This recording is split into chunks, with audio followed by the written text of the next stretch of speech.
కల్తీ మద్యం కేసులో అరెస్టైన మాజీ మంత్రి జోగి రమేష్ ను విజయవాడ ఎక్సైజ్ అధికారులు ప్రశ్నిస్తున్నారు. ఉదయం జోగి రమేష్ తో పాటు ఆయన సోదరుడు జోగి రాము, అనుచరుడు ఆరేపల్లి రామును సిట్టు ఎక్సైజ్ అధికారులు అరెస్టు చేశారు. 7 గంటలుగా జోగి రమేష్, జోగి రామును అధికారులు ప్రశ్నిస్తున్నారు. విచారణ అనంతరం జోగి రమేష్ ను ప్రభుత్వ ఆసుపత్రికి తరలించనున్నారు.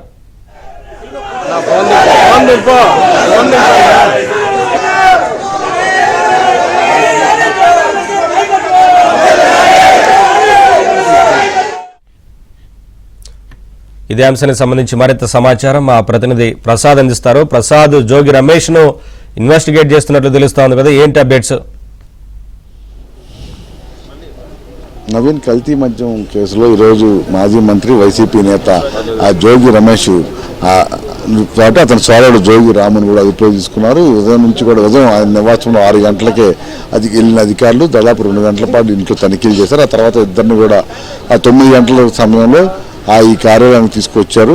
అక్కడి నుంచి కూడా విచారణ చేస్తున్నారు. ప్రధానంగా ఏవన్గా ఉన్న అద్దేపల్లి జనార్దనరావు ఇచ్చిన ఆ స్టేట్మెంట్ ఆధారంగా, అతను విడుదల చేసిన వీడియోల ఆధారంగా అసలు ఎంతవరకు జోగి రమేష్ పాత్ర ఉంది, అలాగే రాము పాత్ర ఉందనే అంశాలపై ఇటు సాంకేతిక పరిజ్ఞానంతో జోడించి మరి మొత్తం పరిశీలించారు. వాళ్ళు చెప్పిన సమాచారం మేరకు కొంతవరకు జోగి రమేష్ పాత్ర ఉందని ఇప్పటికీ నిర్ధారించిన నేపథ్యంలో వీటి మొత్తానికి సంబంధించి ఈరోజు అతని ఇద్దరు సోదరుల దగ్గర స్టేట్మెంట్ రికార్డ్ చేసినట్టు తెలుస్తూ ఉంది.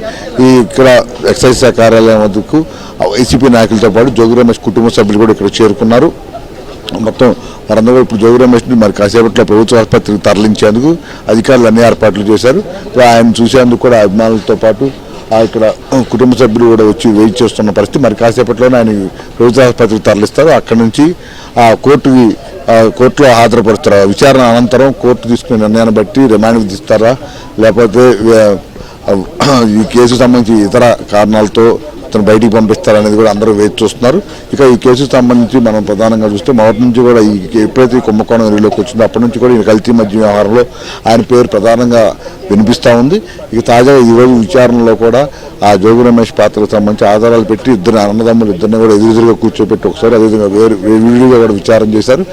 వీరితో పాటు జోగి రమేష్ ప్రధాన అనుచరుడు ఆరేపల్లి రామును కూడా దాదాపు 3 గంటల పైగా విచారణ చేశారు. అతను జోగి రమేష్ ఎప్పుడెప్పుడు జనార్దనరావును కలిశారు, అదేవిధంగా ఇతన్ని ఎప్పుడు లావాదేవీలకు సంబంధించిన వ్యవహారాల్లో ఇతని పాత్ర ఎంతవరకు ఉంది, జోగి రమేష్ ఆదేశాలతో ఏ పనులు చేశారు, ఇలా అనేక అంశాలపై కూడా అతన్ని స్టేట్మెంట్ రికార్డ్ చేశారు. ఆ తర్వాత అతను విడుదల చేయడం జరిగింది. ఆయన బయటకు వచ్చిన తర్వాత కూడా తన స్టేట్మెంట్ తీసుకున్నారు. జోగి రమేష్ జనార్దనరావు ఉన్న సఖ్యత, ఆర్థిక లావాదేవీలు, అలాగే తనకు జనార్దనరావు ఏ విధంగా తెలిసిన అంశాలపై కూడా మొత్తం వీడియో రికార్డింగ్, స్టేట్మెంట్ కూడా ఇచ్చినట్టు కూడా ఆయన చెప్పుకొచ్చారు.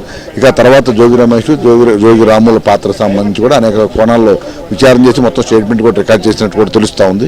అదేవిధంగా ఆ జోగి రమేష్ ఇక్కడ తీసుకొచ్చిన తర్వాత జోగి రమేష్ ఇంట్లో ఇబ్రహీంపట్నంలో ఆయన నివాసంలో కూడా అధికారులు ప్రత్యేకంగా తనిఖీలు చేశారు. దీనికి సంబంధించి కోర్టు కూడా సెర్చ్ వారెంట్ తీసుకుని మరి అనుమతితో కుటుంబ సభ్యుల సమక్షంలో మొత్తం తనిఖీ చేసినట్టు కూడా తెలుస్తోంది. అందులో ప్రధానంగా జోగి రమేష్కి సంబంధించిన 2 సెల్ ఫోన్లతో పాటు ఆయన సతీమణికి సంబంధించిన మరో సెల్ ఫోన్, 3 ఫోన్లు కూడా, అదే ఇంట్లో ఉన్న ల్యాప్టాప్, వీటిని కూడా స్వాధీనం చేసుకుని ఎక్సైజ్ కార్యాలయానికి తీసుకొచ్చారు. అందులో ఉన్న డేటా, ఎందుకంటే ఇప్పటికే జోగి రమేష్ చాలా అంశాలకు సంబంధించి తనకు సంబంధం లేదు, తెలియదని చెప్పిన నేపథ్యంలో సాంకేతికపరమైన ఆ పరిజ్ఞానంతో కొంతవరకు ఆధారాలు సేకరించినప్పుడు కూడా అలాగే ఫోన్లో ఉన్న డేటా, గతంలో జనార్దనరావుకి అతనికి సంబంధించిన సంభాషణలు కావచ్చు, మెసేజ్ల రూపంలో జరిగిన కాన్వర్సేషన్ కావచ్చు, అలాగే ఆర్థిక లావాదేవీల నుంచి బ్యాంక్ అకౌంట్లకు సంబంధించిన ఖాతాల వివరాలకు సంబంధించి ఇట్లా అన్ని అంశాల్లో ఫోన్ల ద్వారా ల్యాప్టాప్లో ఉన్న పొందుపరచాలన్న అంశాలపై కూడా మొత్తం అటు స్వాధీనం చేస్తున్నారు.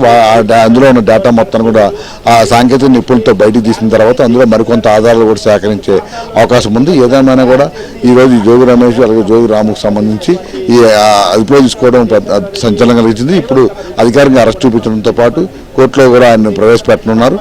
ఈ మొత్తం వ్యవహారాలకు సంబంధించి కూడా న్యాయాధికారి రిమాండ్ విధిస్తే వెంటనే అన్నదమ్ములిద్దరిని కూడా కస్టడీలోకి తీసుకునేందుకు పిటిషన్ కూడా దాఖలు చేయాలని ఇప్పటికే అధికారులు భావించినట్టు తెలుస్తూ ఉంది.